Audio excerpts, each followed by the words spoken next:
sûr que c'est une mauvaise nouvelle dans le sens où elle aurait peut-être aimé pouvoir avoir une compatriote, enfin une associée pour essayer de revenir sur celle qui s'élance maintenant, Marcellus Boreuseland. Mais par contre, c'est une bonne nouvelle dans le sens où forcément c'est une place de gagner, notamment pour toutes celles qui partent derrière. Anaïs ne partira pas ne partira pas 6e, mais bien 5e. Elle était sur le podium de la dernière poursuite que l'on a vécue. Julia Simon, c'était à Annecy, le Grand Bornand. Elle avait terminé 2e. Derrière, Elvira Heuberg. Cette fois, elle part en 2e position. Et vous le voyez, il y a un peu de temps avant le départ des autres poursuivantes. Ça y est, c'est parti pour Dinara Alimbekova. Et Ingrid Tendrevold, c'est également 6e, 7e place, jusqu'à la 3e place d'Alimbekova. Elles pourraient se retrouver toutes ensemble. On est ensuite un gros groupe qui arriverait pour jouer. Nation, on a vu Anaïs Bescon il y a quelques instants prendre le départ, elle porte le dossard 17. Chloé Chevalier va s'élancer maintenant. La voici, ça y est, elle est sur la piste. On attend Justine Brezas-Boucher et également la toute jeune Paula Beauté. Ça va être intéressant de la regarder, cette course de Paula Beauté. Allez, Justine vient de partir. On va voir si ce coup-là, elle décide d'essayer de partir un peu plus vite pour revenir sur la norvégienne. Alors j'ai eu un petit échange avec les techniciens là, entre la course des hommes et la course des femmes. On s'était posé des questions par rapport à la glisse. Bon, apparemment, il n'y a pas de grosses informations, en tout cas au niveau de la glisse, entre les différentes marques de l'équipe de France, entre Emilien, Quentin. Ça avait l'air d'être à peu près tout pareil.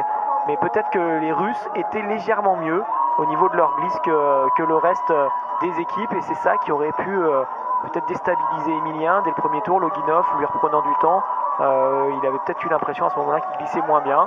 Mais donc voilà, c'est l'information qu'on pourrait retirer de cette course de tout à l'heure. Apparemment, les Russes étaient très bien niveau glisse. On verra ce qu'il en est pour cette course. Et si on cherche justement des Russes, eh ben, on retrouve Retsova qui vient de passer 6e dans les skis d'Anaïs Chevalier-Boucher.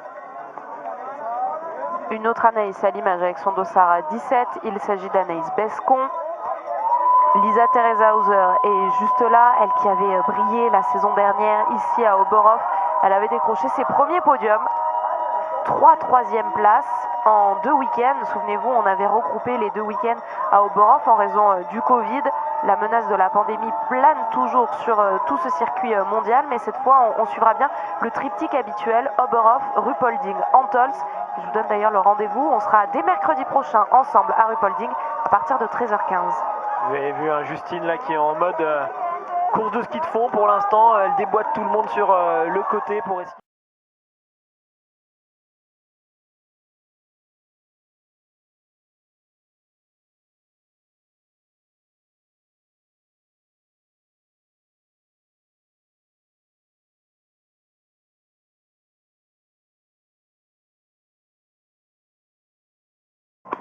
Ça commence bien pour Marthe Boreuseland qui va garder son avance. Un très beau tir en plus, vraiment des balles qui sont en plein milieu de cette cible.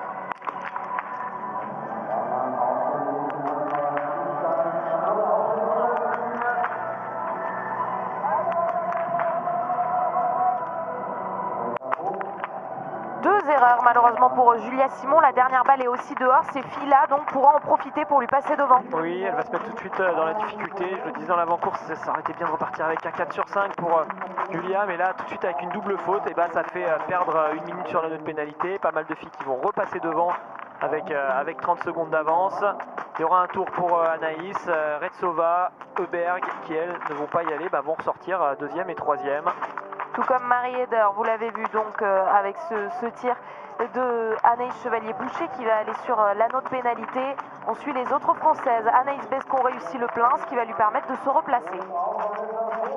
Julia doit être actuellement dans son 2e tour de pénalité. Elle devrait ressortir à peu près avec Anaïs. Il y a un petit trou là qui s'est formé et c'est Stina Nilsson qui fait une super opération. Elle qui était partie 14e, elle se replace 5e. Leshanka également, Semerenko, Alimbekova. Anaïs Bescon donc vient de ressortir. Vous venez l'avoir passé. Ça y est, ça ressort pour Anaïs et Julia devrait être là dans quelques instants. Elle est là-bas au fond, regardez, on l'aperçoit. Elle va se retrouver avec Elvira Heuberg. C'est bien ça. Elles vont pouvoir skier ensemble, mais en un seul tir. 1 minute 14 de retard désormais pour Julia. Des combinaisons bleues mettent le clignotant pour aller sur l'anneau de pénalité. 2 tours pour Chloé Chevalier, 2 tours également pour Justine Brezas-Boucher. Paula Beauté qui se retrouve hein, dans le grand bain de la Coupe du Monde. Ça fait quand même bizarre hein, quand on se retrouve pour la première fois sur ces poursuites où ça va très vite de partout. Première balle qui a été lâchée un peu doucement. Et puis on avance sur la deuxième qui passe à l'instant. Là un beau duo sur les skis pour Anna Heuberg et Marie Eder. Et il y avait déjà du retard entre ce duo et Kristina Retsova à la sortie du pas de tir, environ 5 secondes. Et dans le top 5, par contre, il faudrait qu'elle ferme son clapet. Vous le voyez, ce clapet, c'est ce qui protège de la neige. Elles l'ont toutes fermé, celles qui ont l'habitude de faire du biathlon depuis longtemps. Vous le voyez bien là sur ces images. Et elle, Stina Nilsson, c'est la seule à être passée avec un canon qui était grand ouvert. Donc ça veut dire qu'elle peut à tout moment se récupérer un ou deux flocons de neige, soit dans les éléments de visée. Donc ça peut vous gêner parce que vous ne voyez plus rien, mais ça peut aussi vous gêner. Stina Nilsson sur sa première balle tout à l'heure, quand elle s'installera pour son deuxième coucher. 10 secondes d'écart entre Julia Simon et Elvira Heuberg à cet intermédiaire du 2.6. C'est assez étonnant. Elles étaient ressorties dans la même seconde. Exactement. Vous avez raison de le signaler. Elle se fait bien vérifier. Ah oui, voilà, elle est tombée. C'est bien ce qui me semblait parce que je me suis dit, mais c'est pas possible qu'elle se retrouve comme ça aussi loin. Alors, on n'a pas bien vu là sur ce ralenti. En tout cas, j'étais pas très concentré au début. Je regardais la tablette en même temps. J'ai pas vu si c'est un accrochage entre les deux ou si c'est elle qui est tombée toute seule. Par contre, voilà, elle a tapé la carabine. Elle a perdu du temps.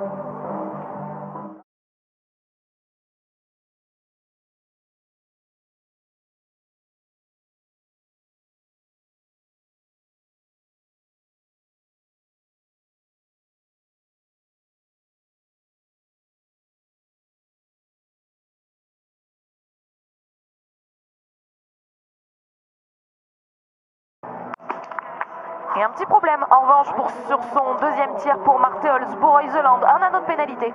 Oui, étonnant cette balle perdue assez loin pour Marte Olsbo-Reuseland, alors que le reste du tir était vraiment très bon sur sa détente et de bien soigner ça avec la visée. On s'affole un peu, on bouge, ça fait partir la balle un peu loin. Allez, un tour de pénalité, elle a le temps de le faire avant que les autres terminent leur tir.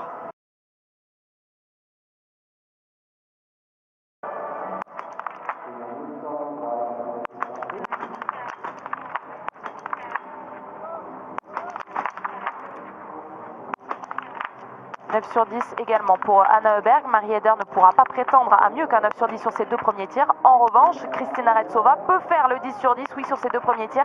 Et c'est ce qu'elle parvient à faire. Elle va être dangereuse, en forme en ce moment. Allez, Stina Nilsson, on parlait d'elle tout à l'heure. Cette première balle, elle est dedans ou pas? Oui, c'est parfait. C'est pareil pour Anaïs, ça commence bien. Dinara Limbekava a tiré vite et va pouvoir ressortir, tout comme Anaïs Bescon. Elle aussi réussit le plein. Anaïs Bescon qui va continuer sa remontée. Je vous le rappelle, elle a le dossard 17.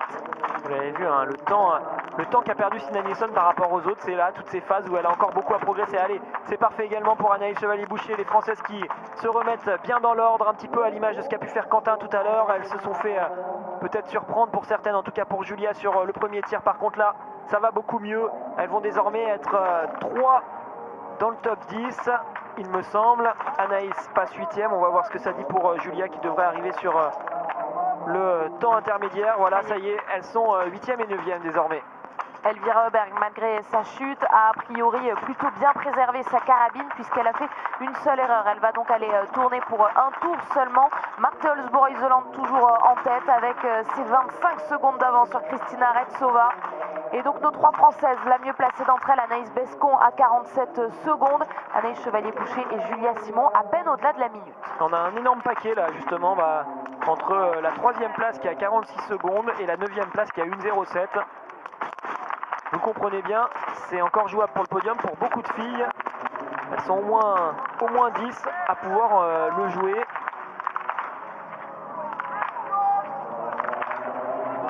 Une erreur pour Justine Brezas-Boucher, une erreur également pour Chloé Chevalier. Alors devant Marte Olsbo-Reuseland, va avoir la pression. Car Retsova est à seulement 25 secondes, ça veut dire que désormais elle n'a plus de marge. 25 secondes de retard, allez peut-être un tout petit peu plus. En tout cas, elle est bien dynamique hein, sur ses entrées de bosse. 26 secondes, voilà, elles sont toujours au même écart. Derrière, un duo composé de Anna Heuberg et de Aline Bekava qui va arriver pour la 3e place. Elles ont réussi légèrement à distancer les Leshanka et Anaïs. Et la voici, la première française, Anaïs Bescon avec son dossard 17 et juste derrière on voit une autre combinaison bleue. Cette fois c'est celle d'Anaïs Chevalier-Boucher qui était ressortie avec un petit peu d'écart sur Julia Simon, 5 secondes très précisément. Et on voit que Julia est en train de faire l'effort pour revenir sur Anaïs. Oui, Anaïs a perdu du temps là sur cette intermédiaire. Elle était ressortie à 47, elle passe à 54 et puis surtout elle était vraiment dans les skis d'Aline Bekava et de Berg. Là c'est plus le cas désormais, elle a eu du mal à les tenir. Allez les filles là qui se battent pour essayer de revenir, pourquoi pas de quelques secondes dans les skis de celles qui sont devant, et on va les attaquer ces tirs debout qui sont si importants ici. Lisa Theresa Hauser avec son dossard 18 est également là. On voit le dossard de Vanessa Voigt, l'allemande. Vanessa Voigt avec son dossard 12.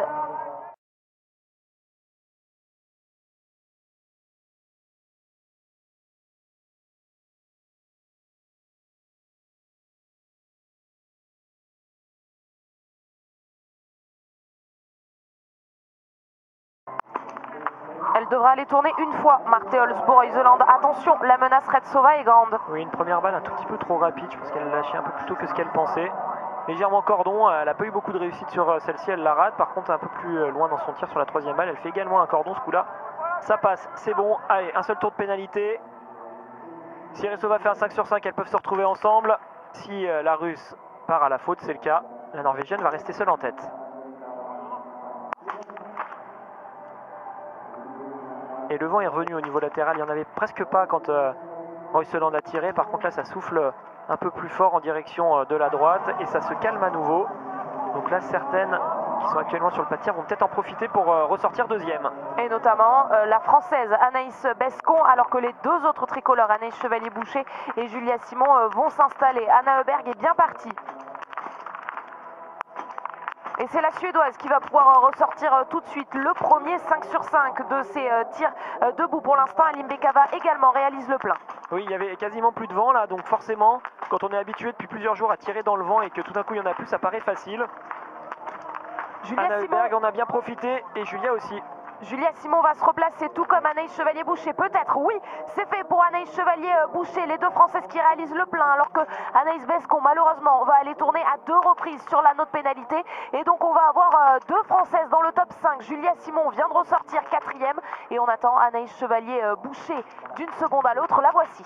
Allez les filles, elles vont pouvoir le jouer ce podium sur le dernier tir. Retsova qui était pourtant deuxième n'est toujours pas ressortie, elle qui est allée 3 fois sur la note pénalité. Il y a donc pour l'instant Anna Heuberg qui est deuxième, Aline Bekava troisième. Qui aura tout à l'heure sur le pas de tir au moment où on va aborder ce dernier debout.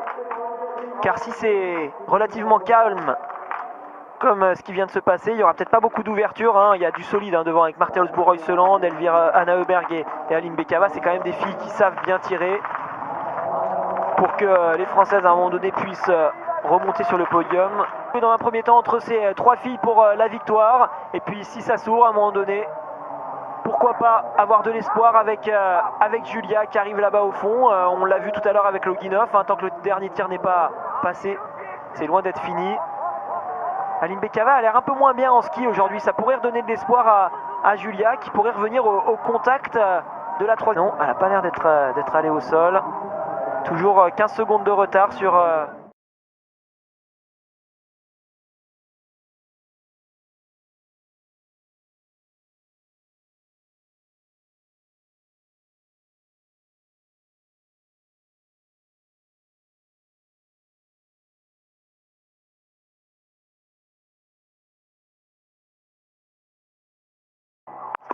Elle le savait qu'elle n'avait pas le droit à l'erreur. Marte Olsbo-Reuseland, les 5 cibles ont basculé et elle va pouvoir s'envoler toute seule vers la victoire. Bravo, alors on peut la féliciter parce que ce coup-là encore, elle fait un beau cordon sur sa toute première balle. Par contre, elle tient tellement bien sa carabine, on l'a vu sur ce tir, elle tenait mieux sa carabine que sur le tir précédent. Ça lui permet quand même d'éviter que la carabine bouge trop et donc d'aller chercher ces 5 cibles. C'est bon, elle va la gagner cette course. Par contre, vous venez de le voir, pour le podium, ça s'est ouvert. Il y a une possibilité pour Julia de repasser devant Anna Heuberg. Et de repasser également devant Dinara Aline Bekava qui elle aussi part à la faute. Allez, un 5 sur 5, ça la remet deuxième. Ce ne sera pas pour Julia, peut-être pour Anaïs sur un tour de pénalité. C'est pas encore fini hein, face à Limbekava. Si elle est un peu plus forte sur les skis, elle pourrait remonter. Mais pourquoi pas en profiter pour ressortir deuxième ou troisième pour Anaïs. Il faut aller mettre les 5 cibles.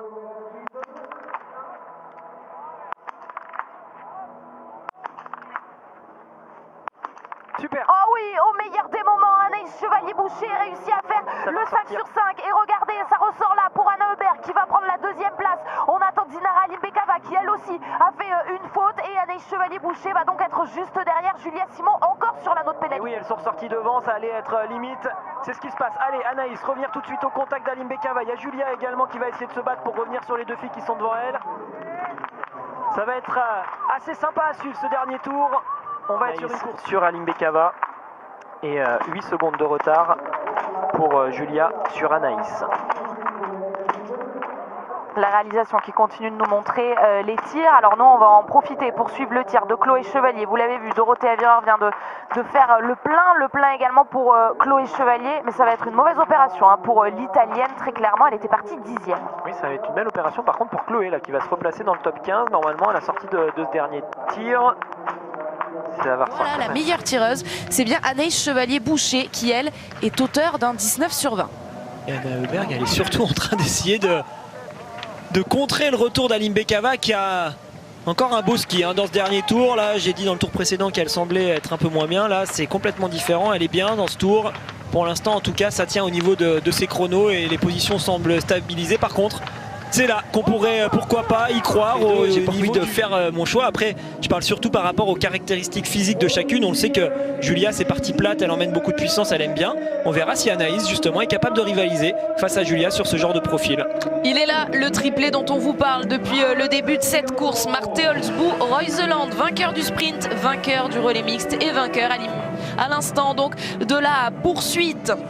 En tout cas, ça s'est décroché entre les 2 Françaises. Il y en a une qui est maintenant loin devant l'autre. J'ai l'impression que c'est plutôt Julia, oui, qui arrive là-bas au fond, qui sera donc 4e, alors que Anna Heuberg va aller prendre cette 2e place. Anna Heuberg partie avec le dossard 9. Anna Heuberg, la Suédoise, qui elle aussi va faire une très belle opération au classement général. Anna Heuberg, avant cette course, 5e sur ce classement général. Elle était 4e au classement général et une nouvelle fois, elle nous offre une très belle course. Dinara Alimbekava. Pas pour Anna Heuberg, avec son 18 sur 20 aujourd'hui, qui va donc s'inviter sur le podium et qui était en train de discuter avec sa sœur Elvira Heuberg et Mona Brorson. Toutes les deux ont fait le 17 sur 20. On suit l'arrivée de nos autres Françaises, Chloé Chevalier, donc on l'a suivi. Anaïs Bescon, elle, termine 23e.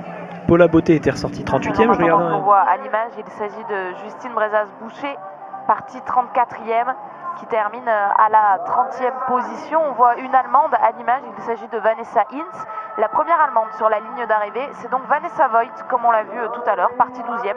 Arrivée 12e, rien n'a changé.